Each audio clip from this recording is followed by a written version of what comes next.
This episode is brought to you by Raycon. Initiating moisture.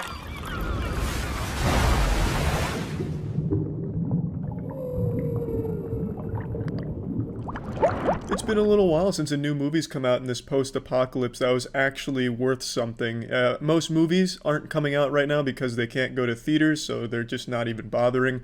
For obvious reasons, that makes sense, and I haven't had a whole lot of faith in like Netflix originals carrying this torch during this time.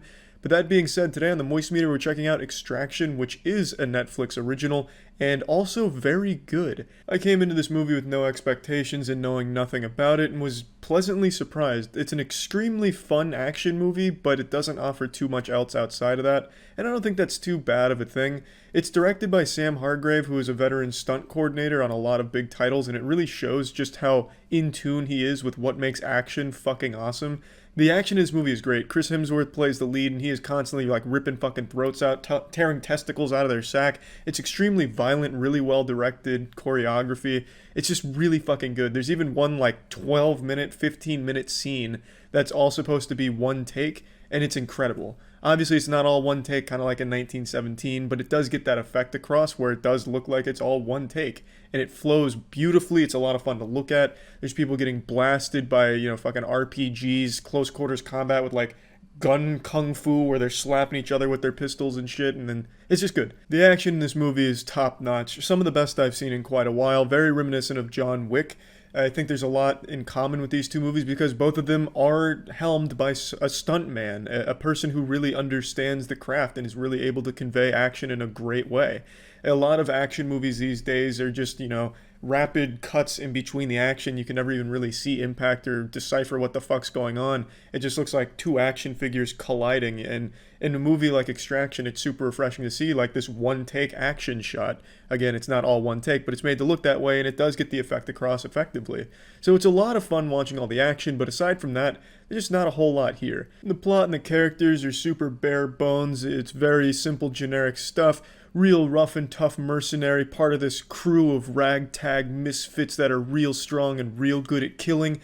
Well, they get a job to extract a kid who's been kidnapped. And along the way, we learn that our real rough and tough soldier, well, he's got a little bit of a sensitive soft spot and a bit of a troubled past. And as things go belly up, people are getting their shit pushed in, people dying left and right to save this kid. It's just generic stuff, and it's not that big of a deal because that's clearly not the focal point. I don't think it was coming out here to tell some incredibly riveting tale that's going to have you move to tears or rethinking life as you know it or anything like that. I think it was really just looking for an excuse to get all of these fucking awesome set pieces and action shots out there, which it succeeds in beautifully. So I don't mind that the plot is just super generic stuff, but if you're not just like a huge action movie fan, I don't think there's a whole lot for you to enjoy with this movie. But if you do like just some super nuts to butts, full throttle, high octane action, this movie's got a lot of that, and some of the best I've seen in a while. It is really good shit. I will say though, despite the characters not being super deep or all that interesting, Chris Hemsworth really sells his performance. When he's badass, he's really fucking badass. When he's emotionally vulnerable and crying a little bit, you can feel that. It's like watching a tier 3 sub to a streamer finding out she has a boyfriend. Like, you can really feel the raw emotion. So he really does deliver a great performance, despite the characters not being super well written for depth or anything like that. So hats off to him there. And again, it is just really a super fucking entertaining movie. The only other complaint that I could really say about it is there are some things that seem rushed. Like, there's really obvious CGI moments that just kind of take you out, like, what the fuck was that? Yeah, and I imagine maybe it's because of quarantine or like a budget issue or something, but there are moments where there isn't a whole lot of polish to it, where it seems like, shit, that was some stinky CGI we just saw there. It never gets so bad to the level of like a CW show, but it definitely does ride that line a little bit of, wow, that kind of looked like asshole.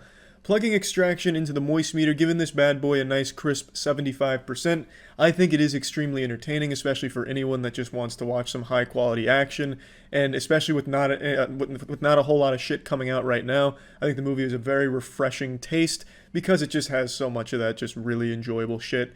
You can just shove popcorn in your face at home watching Chris Hemsworth tear people in half and beat people to death with other people's bodies. It's crazy shit. It's really good action and a really enjoyable movie. Yeah, that's about it. I'd like to talk about Raycon now. I've talked about Raycon a ton of times before, and it's always important to remind you of just how efficient it is to have high quality wireless earbuds, especially during this lockdown we're under. Again, I always recommend working out at home calisthenics. Just because you can't go to a gym's no excuse not to be physically active. And when you're doing that, you've got to have some wireless earbuds to get those boner jams popping without getting in the way with wires and cords dangling all over the place. The best model Raycon offers is the Everyday E25s, which I would highly recommend. Raycon sound just as good as the other top audio brands you know, but come in at half the price. If you're interested in trying Raycon for yourself, go to buyraycon.com/moist to get 15% off your order. That's buyraycon.com/moist for 15% off. See ya.